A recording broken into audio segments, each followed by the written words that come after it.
Hello, hello, hello, and welcome to my YouTube channel. My name is Jameelah, and of course, I'm a master manifester, and of course, you are too.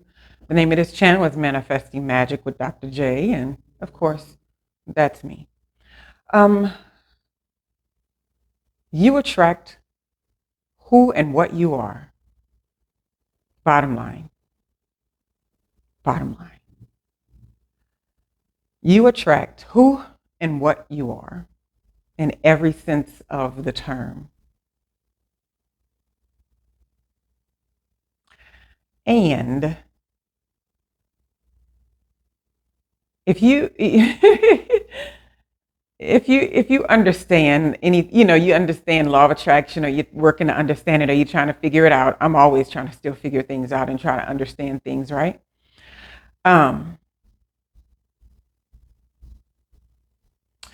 So sometimes in life we have to have these things done to us so that we know what it's like, what it feels like to have done it to other people. There's no way of getting around that. So you might have been a person who kind of pushed through life. I know I have been. Maybe you have, maybe you haven't. I don't want to project because that seems to be a really big word, but I'm just throwing this out there for anybody who can relate. But maybe you have, or maybe you haven't been a person who is been accused of doing things to people, or being accused of having this attitude or something towards people. And you had space, or you had room to deny that you were being a specific kind of person, or you were doing a specific negative thing to someone. You had space to deny it. But this is the thing: when you truly ask for growth, and you truly ask to be brought to astronomical levels in your life of emotional maturity and abundance in every single aspect of the way that you see yourself, it's not going to be easy. It's not going to be, oh, wow, you're so great. Rainbows and butterflies. Let's go down that road. And we hear this all the time. But I think that we underestimate the level of spiritual warfare that you have to come up against. And it's really just you against you.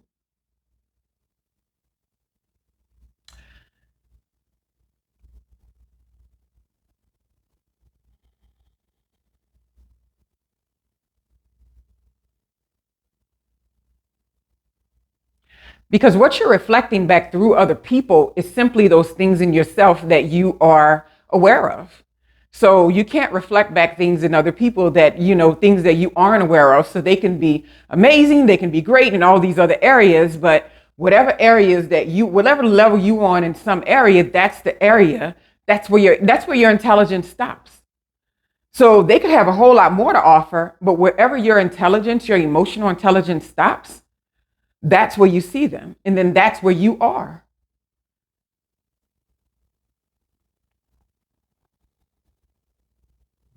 So, and you got to excuse all the pauses because I'm thinking about the best ways to kind of convey this information.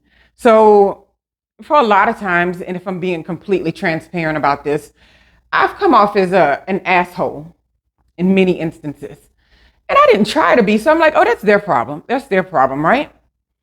And so I was reading this blog on a question someone asked. They were like, have you ever been in a situation to where you were coming off a lot worse than what you knew? And I'm like, oh, yes, people do that all the time. Well, people, me too, right? And so this girl started talking about how she was in a group project in college and she had to use a video camera and direct everyone. It was supposed to be a video group project. And she said she was going back to do the editing for the project, and she heard how she sounded with video. She recorded herself, so it wasn't anybody targeting her. It wasn't something that she could say, oh, they're just out to get me or something like that. She had to own it because she was like, I recorded this video. She was like, I sounded so terrible. I was yelling at everybody. I was ordering all my classmates around. Even the looks on their faces were like, God, this girl's intense. And I was thinking about when I was in college in a group project, I did the same thing. I was with these group of people and they didn't have technical know-how.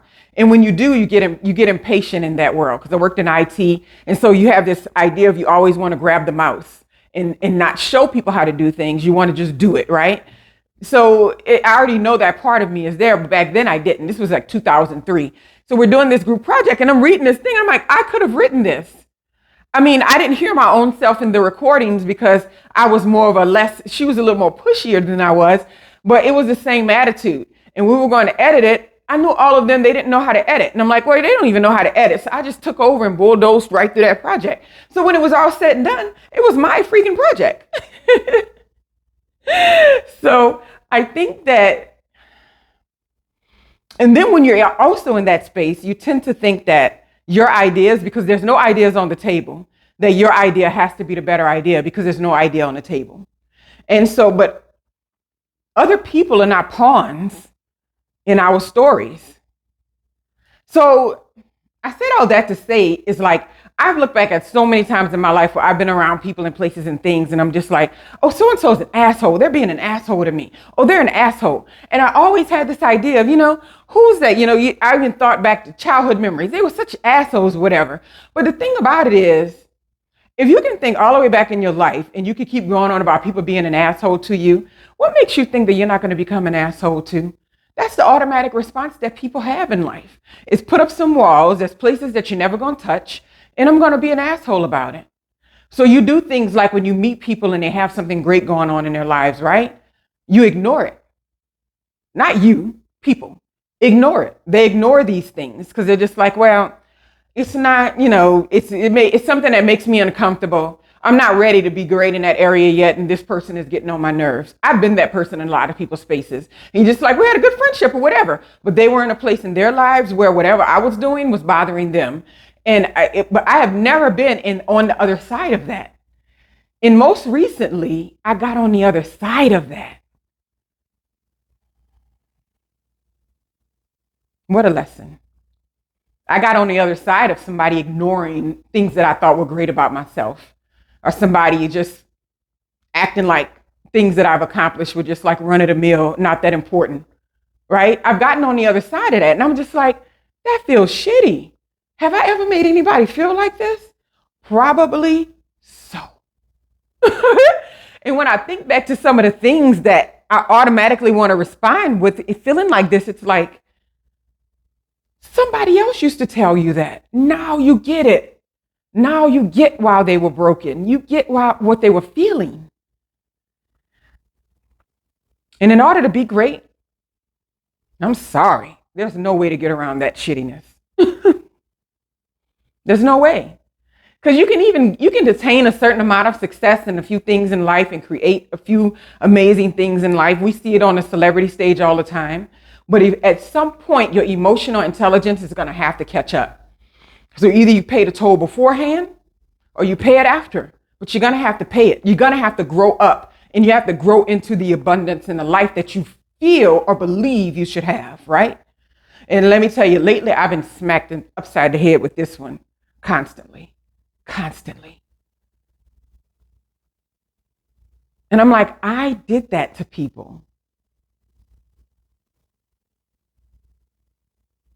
So I'm gonna take the hit for this lesson for everybody. If you can see it before it happens, it's way better. Because the feeling of knowing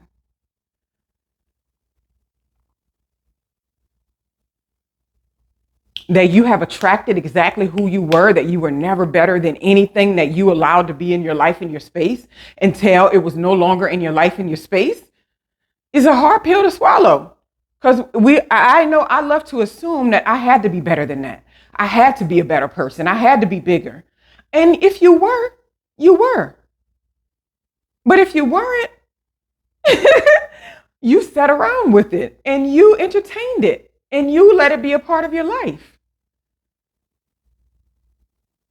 So I don't know if this was off, because sometimes when I just pull up the camera and I start talking, I never know if it's going to be worth something coming out. But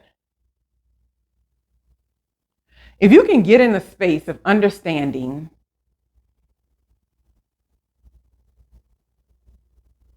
that there are things about yourself that you are attracting into your space that other people are clearly showing you about who you are and what you do,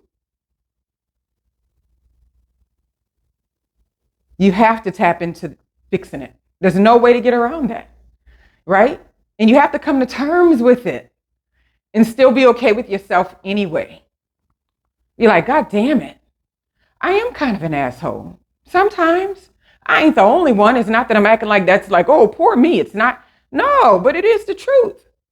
You know, I'm ball busting sometimes because I've been making things happen in my life for a long time. I mean, putting the what do they call it? The pedal to the metal, the foot to the pavement. You know, if you name it, I was getting it done, raising kids, you know? And so it's like you've collected some assholery in those hard years. And during that time, you were exercising a level of emotional unintelligence that you weren't even aware of. And the fact that I'm so clear now about where I am and who I am and what I aspire to be, I can clearly see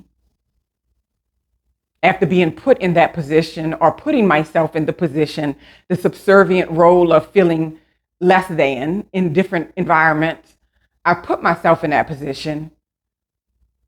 Now I get it. I get it. I get it.